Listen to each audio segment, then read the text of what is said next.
이 시간에도 우리 주님을 사랑하는 우리 성도님들에게 하나님의 크신 응답과 축복이 함께 하시기를 예수님의 이름으로 축원합니다.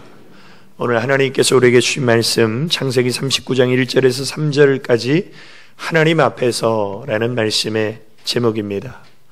우리는 2월 한 달 동안 승리하는 믿음이라는 주제를 가지고 하나님의 말씀을 함께 나누고자 합니다. 오늘 첫 번째 시간은 하나님 앞에서라는 말씀의 제목입니다. 우리가 살아가는 인생은 치열한 생존 경쟁 사회 속에서 우리는 도태되지 않고 살아남기 위한 몸부림을 치며 전쟁터와 같은 인생을 살아가고 있습니다. 우리가 분명한 것은 이론과 실제가 다르듯이 학교와 또 회사의 현장은 굉장히 상이합니다. 그래서 대학에서 공부를 열심히 하지만 막상 직장에 들어가서 그 실무를 접하게 되면 새로운 것들을 또 다양하게 배우고 경험해야 됩니다. 마찬가지로 연애와 결혼은 다른 것입니다. 연애는 핑크빛 환상이라면 결혼은 현실이죠. 그래서 연애할 때보다 결혼할 때가 더 행복해야 되는데 연애할 때와 결혼할 때가 너무 다 다르다, 이런 것을 느끼시는 분들이 많을 겁니다. 마찬가지로 우리의 인생도 꿈과 현실은 다른 것입니다. 우리는 꿈을 향해 전진하고 달려가지만 우리의 현실은 그렇게 만만하지 않을 때가 너무나 많이 있습니다. 그래서 우리가 인생을 통해서 배워야 될 두 가지 법칙이 있습니다. 하나는 인생은 내가 계획한 대로 되지 않는다는 것입니다. 우리의 인생이 우리가 원하고 계획하는 대로 되기를 모든 사람들은 기대할 것입니다. 그러나 우리 인생의 현실은 우리가 원하고 우리가 계획한 대로 우리의 인생이 되지 않는다는 것이죠. 그러면 왜 우리가 원하고 계획하는 대로 우리 인생이 되지 않는가? 그 이유를 하나님은 성경을 통해서 우리에게 가르쳐 주십니다. 잠언 16장 9절에 보면 사람이 마음으로 자기의 길을 계획할지라도 그 걸음을 인도하는 자는 여호와시니라. 내가 인생의 나의 길을 내가 계획하고 내가 설정하고 목표를 세우고 최선을 다할지라도 내 발걸음을 인도하시는 하나님의 뜻과 맞지 않는 계획은 수포로 돌아가게 됩니다. 그러나 내 인생의 계획이 내 발걸음을 지도하시는 하나님의 뜻과 일치하는 계획은 이루어지게 되죠. 그래서 우리는 내가 어떤 계획을 세우느냐가 중요한 것이 아니라 내 발걸음을 지도하시는 하나님의 뜻이 무엇인가, 거기에 우리의 인생을 맞춰가는 것이 신앙생활이라는 것입니다. 두 번째 인생의 법칙은 인생은 내가 어떻게 할 수 없는 일들이 많다는 것입니다. 우리의 인생에는 산적한 여러 가지 문제들이 있습니다. 문제 없는 인생은 아무도 없죠. 그러면 우리 인생에 문제가 있다는 것은 무슨 말이냐면 내가 어떻게 할 수 없는 일들이 바로 문제예요. 내가 어떻게 할 수 있는 일은 내 인생에 문제가 되지 않습니다. 그냥 하면 되니까. 근데 내가 컨트롤할 수 없고 내가 해결할 수 없는 일이 우리 인생의 문제죠. 근데 인생을 살면 살수록 어떻습니까? 이런 문제는 더 많아진다는 것입니다. 그래서 예수님이 뭐라고 말씀하셨죠? 예수께서 저희를 보시며 가라사대 사람으로는 할 수 없으되 하나님으로서는 다 할 수 있느니라. 하나님은 전능하신 하나님이신데 우리는 한계를 가진 연약한 인간이에요. 그래서 우리는 할 수 없는 일들이 너무나 많이 있다라는 것입니다. 그래서 이 인생의 두 가지 법칙이 잘 적용되는 사람이 오늘 본문에 나오는 요셉이에요. 요셉은 하나님이 17살 때 정말 놀라운 꿈과 비전을 주셨습니다. 그리고 이 꿈과 비전이 얼마나 요셉에게는 감격스러웠던지 그 꿈의 내용을 자기 형들과 아버지에게 다 알렸습니다. 어떻게 보면 그것이 화근이 되어서 요셉은 애굽에 팔려가는 비참한 현실에 직면하게 됩니다. 자, 요셉은 애굽의 노예로 팔려가는 것이 자기 인생의 계획이 아니었습니다. 그리고 애굽의 노예로 팔려갔을 때 거기서 자신이 그 어려움을, 문제를 해결할 수 있는 방법이 없었어요. 인생의 두 가지 법칙이 요셉에게 그대로 적용된 것입니다. 그래서 오늘 본문 1절에 보면 요셉이 이끌려 애굽에 내려가매 바로의 신하 시위대장 애굽 사람 보디발이 그를 그리로 데려간 이스마엘 사람의 손에서 그를 사니라. 보디발이 요셉을 상품처럼 산 거예요. 다시 말하면 노예는, 종은 인권이나 권리는 없는 것입니다. 주인에게 속한 소유물이고 상품이에요. 좋으면 쓰고 안 좋으면 다시 되팔아버릴 수도 있는 게 노예입니다.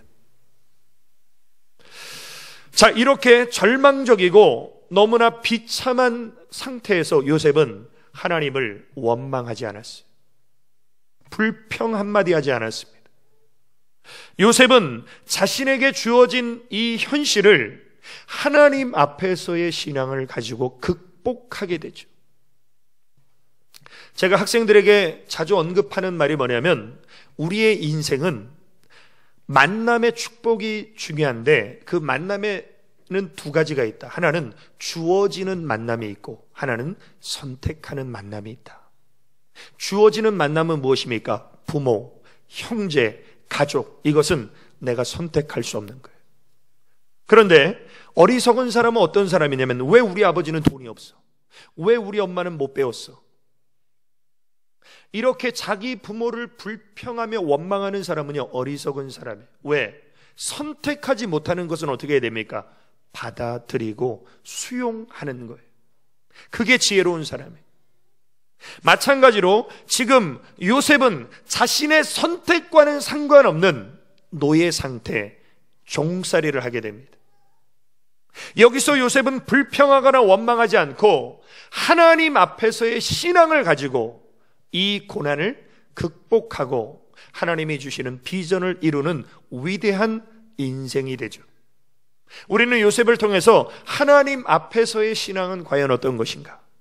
첫 번째로, 하나님 앞에서의 신앙은 주어진 삶의 성실함으로 하나님이 함께 하시는 사람이 되는 것입니다. 우리가 정말 하나님을 믿는 사람이라면, 내 인생이 하나님의 섭리 아래에 있다면 우리는 내게 주어진 삶의 현장에서 성실함으로 최선을 다하는 것이 믿음으로 사는 것입니다. 요즘 우리 청년들이 취업하는 것이 하늘의 별 따기처럼 힘든 그런 시대에 우리 청년들이 살아가고 있습니다. 그런데 참으로 놀라운 사실은 힘들게 취업한 청년들의 30% 이상이 1년 안에 회사를 그만둔다는 거예요. 그 이유를 보니까, 나는 큰 일을 할 사람이고 능력이 많아서 당당하게 들어왔는데 왜 나에게 서류 정리나 복사나 허드렛 일을 시키는가?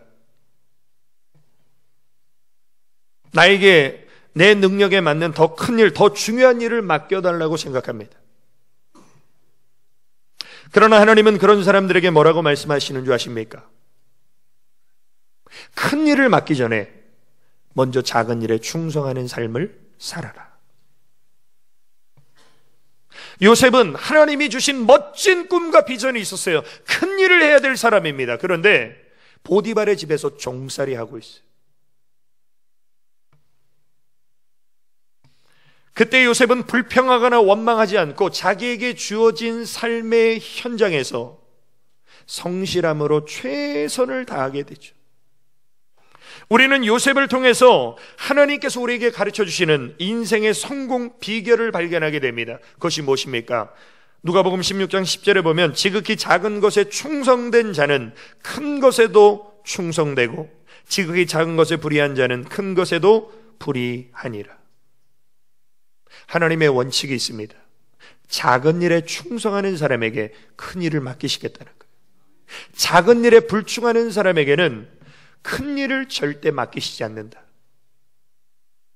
이 원칙에 적용된 사람이 바로 다윗입니다. 다윗은 양떼를 지키는 목동이었어요.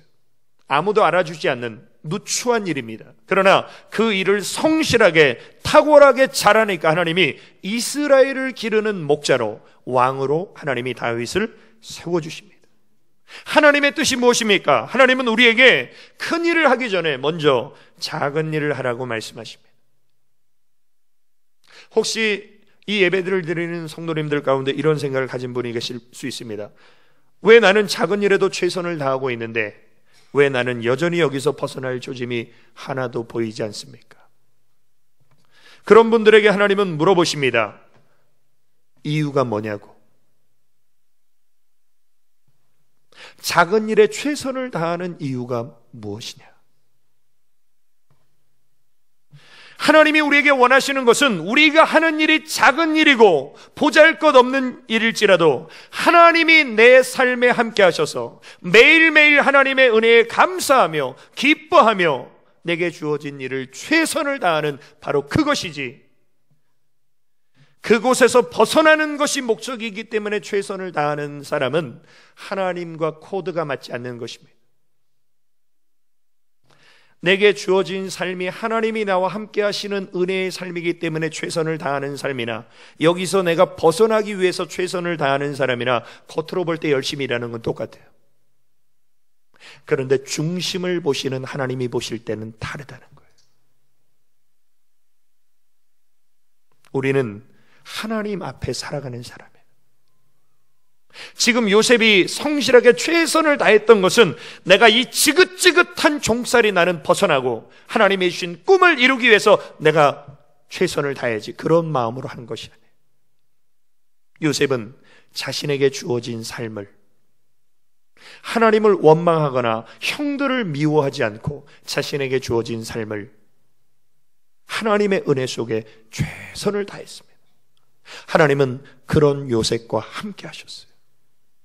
하나님이 함께 하시는 요셉은 어떤 사람이 됩니까? 오늘 보면 2절에 보면 여호와께서 요셉과 함께 하심으로 그가 형통한 자가 되어. 성경에서 형통이라는 단어가 이 창세기 39장 2절에 처음으로 등장한 거예요. 형통이라는 말은 세상 말로 성공이라는 말입니다. 하나님은 요셉을 성공한 사람이라고 표현하십니다.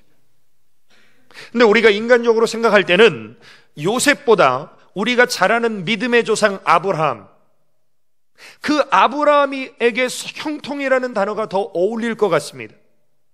아니면 그 아들 이삭, 농사를 지었는데 100배나 거두어서 거부가 된 그 이삭에게 형통이라는 단어가 더 어울릴 것 같습니다. 아니면 20년 동안 고생했지만 하나님의 장자의 축복을 받아서 고향 땅으로 금이 환영했던 야곱이 형통이라는 단어가 어울릴 것 같습니다. 그런데 하나님은 애굽에서 종살이하는 요셉에게 처음으로 성공이라는 단어를 붙이셨어요. 여기서 우리가 기억해야 될 것이 무엇입니까? 하나님의 성공의 기준과 우리가 생각하는 성공의 기준은 다르다는 거예요. 우리가 생각하는 성공의 기준은 이 세상에서 돈 많이 벌어 부자 되고 출세하고 승진하고 세상에서 이름을 드러내는 것을 성공이라고 생각하는데 하나님은 그것과 다르다는 거예요. 하나님이 말씀하시는 성공의 기준이, 정의가 무엇입니까? 삶의 현장에서 하나님과 함께하는 것이 진정한 인생의 성공입니다. 오늘 우리 성도님들, 하나님이 내 인생에 나와 함께 하신다면 나는 성공한 사람임을 꼭 믿으시길 주의 이름으로 축원합니다. 누가복음 12장에 나오는 부자, 창고를 크게 짓고 여러 해 쓸 물건을 쌓아두고 노후를 편안하게 살 수 있는 막대한 부를 축적한 그 부자를 향해서 하나님 뭐라고 말씀하세요? 어리석은 자야. 왜? 하나님이 그 사람과 함께 하시지 않으시니까. 반면에 요셉은 애굽의 종살이를 하고 있지만 하나님이 함께 하시니까 넌 성공한 사람이다. 오늘 내 인생의 성공과 실패의 기준이 세상의 가치가 아니라 하나님의 기준이 되시기를 주님의 이름으로 축원합니다. 아무도 나를 안 알아줘도 내 인생에 하나님이 나와 함께 하시면 나는 성공한 사람이다. 그걸 보여주는 사람이 바로 요셉이에요. 더 놀라운 사실은 하나님 안 믿는 보디발이 요셉을 통해서 요셉이 하나님이 함께 하시는 사람이라는 걸 느낄 정도로 하나님이 요셉의 인생을 형통케 하셨다는 거예요. 그것이 오늘 보면 3절의 말씀 아닙니까? 그 주인이 여호와께서 그와 함께 하심을 보며 또 여호와께서 그의 범사에 형통케 하심을 보았더라. 보디발의 집에 얼마나 종이 많겠어요. 일들을 맡깁니다. 그런데 요셉이 하는 일은 다 잘 되는 거예요. 이것은 요셉의 능력이 아니라 전능하신 하나님이 요셉과 함께 하시다는 것을 하나님 믿지 않는 보디발이 느꼈다라는 거예요. 알았다는 거예요. 그래서 집안의 모든 사물을 다 요셉에게 맡기는 거예요. 왜? 요셉에게 맡기면 다 잘 되니까. 그래서 4절에 보면 요셉이 그 주인에게 은혜를 입어 섬김에 그가 요셉으로 가정 총무를 삼고 자기 소유를 다 그 손에 위임하니.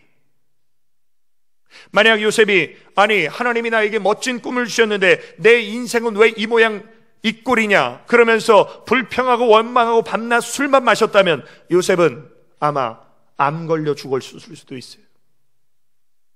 그러나 요셉은 불평하지 않고 원망하지 않고 나에게 주어진 현실을 하나님 앞에서 성실함으로 최선을 다할 때 하나님의 은혜가 임하니까 보디발 다음으로 그 가정에 권세 있는 그런 가정 총무가 되는 은혜를 받게 된 것이에요.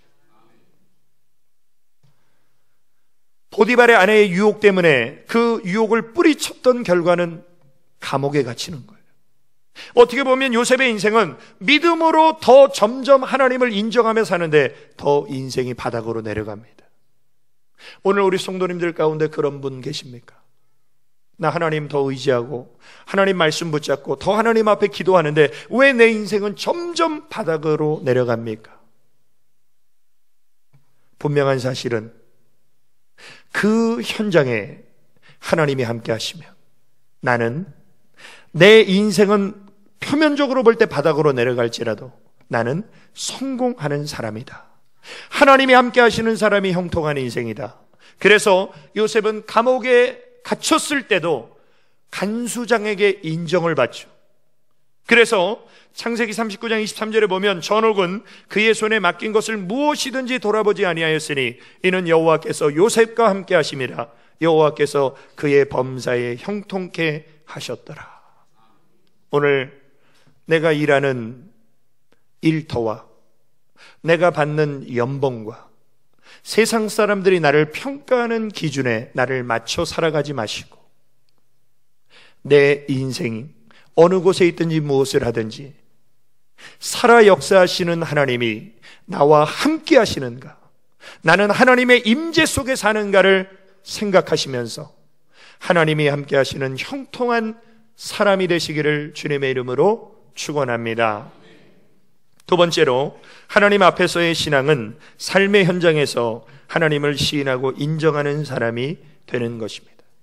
우리는 교회에서 하나님을 인정하고 시인하는 건 너무나 쉽습니다. 왜? 입술로 하나님을 찬양하고 입으로 기도하고 하나님의 말씀을 듣고 눈으로 보고 하나님 인정하는 게 너무나 쉬워요. 그런데 하나님 없는 세상에서, 하나님을 인정하지 않는 세상에서 하나님을 인정하고 시인하는 것, 이게 어려운 것입니다. 그래서 신앙은 교회 안에서의 신앙으로 머무르면 죽은 믿음과 똑같습니다. 우리의 신앙은 하나님을 인정하지 않는 세상 속에서 우리는 우리의 믿음이 살아 역사함을 드러내야 돼요. 요셉은 애굽의 노예로 팔려갔습니다. 애굽은 하나님을 인정하지 않는 세상이에요. 요셉은 종이에요. 노예예요. 종이나 노예는 자신의 권리가 없습니다. 주인이 하라는 대로, 시키는 대로 죽으라면 죽어야 되는 게 종이에요. 자, 이런 현실 속에서, 하나님이 없는 것 같은 현실 속에서 요셉은 하나님을 시인하고 인정합니다. 보디발의 아내가 유혹합니다. 그런데 요셉은 하나님을 인정하고 시인함으로 그 유혹을 거절하죠. 자신의 목숨을 건 것입니다. 보디발의 아내는 어쩌다 한번 요셉을 유혹한 것이 아닙니다. 성경을 보면 여인이 날마다 요셉에게 청하였으나 보디발의 아내는 날마다 요셉을 유혹했어요. 원수 마귀는 여러분들을 어쩌다 한번 미혹하고 시험하는 것이 아니라 날마다 우리를 미혹하고 유혹해요. 그런데 요셉이 어떻게 대처합니까? 요셉이 보디발의 아내의 말을 듣지 아니하여 동침하지 아니할 뿐더러 함께 있지도 아니하니라. 이게 바로 원수 마귀의 유혹을 대처하는 지혜로운 방법이에요. 이 세상에 어떤 사람도 유혹과 맞서서 이길 수 있는 사람은 아무도 없습니다. 제가 어제 저녁에 딸기가 있더라고요. 그래서 이 딸기의 그 탐스러운 모습을 보면서 그걸 안 봐야 되는데 그걸 계속 보니까 먹고 싶어서 먹었어요. 살을 빼야 되는데. 그래서 먹고 나서 후회를 하는 거예요. 아담과 하와가 선악과를 먹고 후회하는 것처럼. 다시 말하면 딸기를 안 봐야 돼요. 보면 먹게 되는 거예요.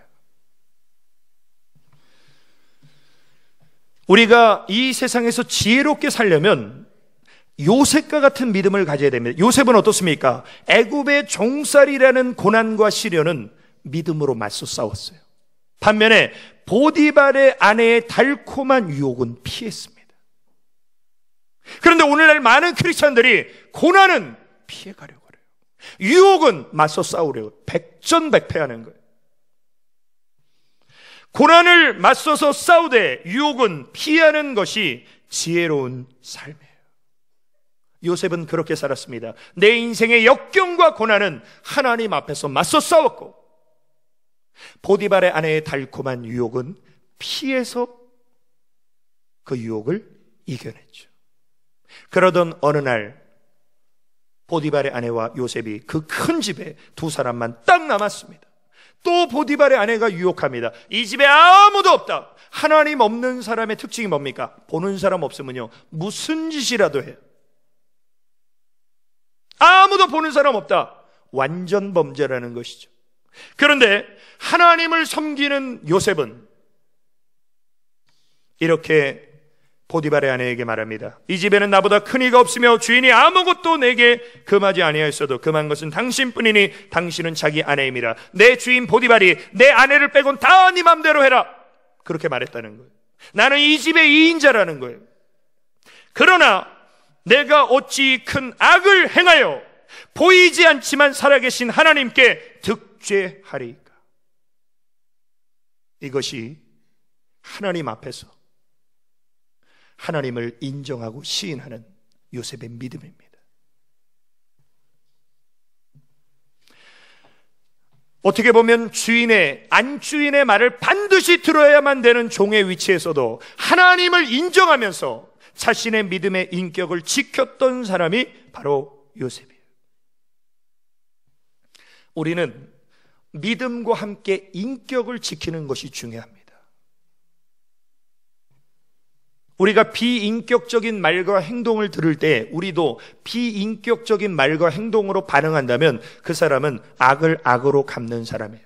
근데 하나님이 우리에게 원하시는 것은 무엇입니까? 선으로 악을 이기라는 거예요. 이 세상은 선하지 않아요.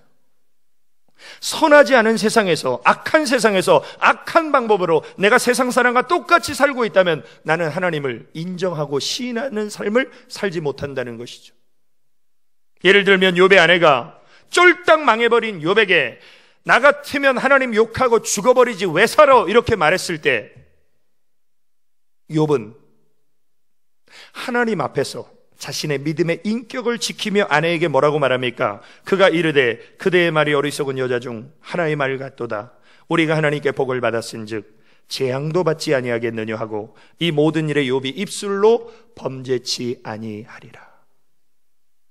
욥은 하나님을 의식했어요. 내가 이 순간 아내의 말을 듣고 기분이 상해서 내가 막말을 하게 되면 하나님이 들으시고 그것은 하나님 앞에 죄 짓는 것이지. 이 믿음의 인격을 교회가 아닌 삶의 현장에서 지키는 것이, 이것이 하나님 앞에서 사는 신앙이에요.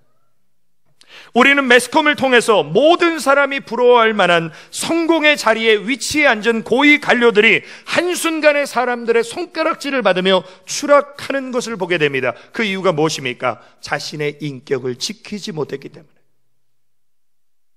그 사람들은 머리가 안 좋은 사람들이 아니에요. 돈 없는 사람들이 아니에요. 능력이 없는 사람들이 아니에요. 다 갖췄는데 뭘 못 갖췄습니까? 인격을 못 갖췄어요. 왜 인격을 못 갖췄습니까? 하나님을 안 믿기 때문에. 하나님을 안 믿는 사람들은 어떻습니까? 남이 안 보는 데서 마음대로 사는 거예요. 근데 그게 들통나면 추락하는 거예요. 그러나 하나님을 믿는 사람은 누가 보든 안 보든 어떻습니까? 하나님 앞에 있기 때문에 자신의 믿음의 인격을 지키는 거예요. 우리가 잘 아는 다윗이라는 사람은 일평생 하나님 앞에 진실한 삶을 살기로 몸부림쳤던 사람입니다. 그래서 하나님의 마음에 합한 사람이라는 칭호까지 받았어요. 그러면 어떻게 다윗은 하나님 앞에 진실하게 살려고 몸부림쳤을까요? 그 이유는 간단합니다. 다윗은 하나님이 어떤 분이신가를 알았어요. 오늘 저와 여러분들이 믿는 하나님이 어떤 분이십니까? 시편 139편 2절에 보면 주께서 나의 앉고 일어섬을 아시며, 내가 앉아있는지 일어나 있는지 하나님 다 아신다는 거예요. 다 보신다는 거예요. 멀리서도 나의 생각을 통촉하시며 내 마음의 생각을 하나님이 다 아신다는 거예요. 나의 길과 눕는 것을 감찰하시며 나의 모든 행위를 마치 CC 카메라를 설치한 것처럼 내 모든 행위를 다 알고 계세요. 더 나아가서 여호와여, 내 혀의 말을 알지 못하시는 것이 하나도 없으시니다. 내 말을 다 듣고 계세요. 내 행동을 다 보고 계세요. 내 마음속을 다 꿰뚫고 계세요. 우리가 이런 전지전능한 하나님을 인정한다면 함부로 죄질 수 없다는 거예요. 누가 본다고 하고 안 본다고 안 할 수 없다는 것입니다. 하나님의 불꽃 같은 눈으로 하나님은 우리를 하루 24시간 1년 365일 우리의 일평생을 하나님은 감찰하세요. 그리고 하나님의 심판대 앞에서 우리를 심판하십니다. 이게 믿어지는 사람은요, 세상 법 없이도 살 수 있어요.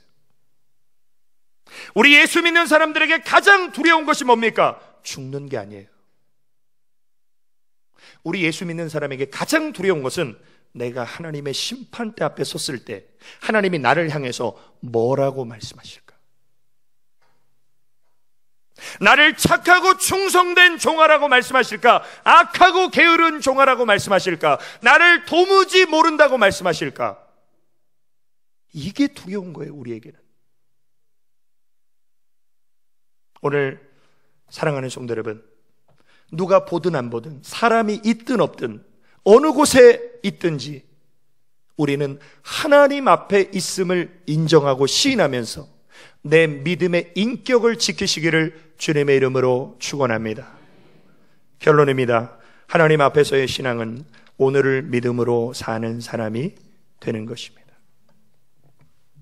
우리가 요셉에게 참 도전받는 것 중에 하나가 뭐냐면, 요셉은 자기가 받는 고난의 의미를 몰랐어요. 우리가 인생을 살아갈 때 내가 받는 고난의 의미를, 이유를 아는 사람은요, 그 고난을 견딜 수 있어요. 근데 가장 견디기 힘든 고난이 뭐냐면, 내가 왜 이런 고난을 받아야 되는지 이유를 모르는데 그런 고난을 받는 때가 우리 인생에 있다는 거예요. 하나님은 분명히 말씀하십니다. 죄가 있어 매를 맞는 사람이 있다는 거예요. 그 사람은 죄 때문에 고난받는 거예요. 사명 때문에 고난받는 사람이 있어요. 사도 바울처럼. 그 사람은 사명의 십자가를 지고 가는 사람이에요. 그런데 나는 하나님 잘 믿고 믿음으로 사는데 고난받는 그 고난을 하나님 뭐라고 말씀하시냐면 애매한 고난이다. 우리 인생에는요, 애매한 고난이 있어요. 왜 이런 고난과 왜 이런 슬픔이 내게 찾아왔는지 이유를 모르고 영문을 모르는데 받는 고난, 그 고난을 요셉이 받을 때 우리가 요셉에게 도전받아야 될 것이 뭐냐면, 요셉은 이유를 모르는 고난 속에서 내가 어떻게 살아가야 되는지를 알았던 사람이에요.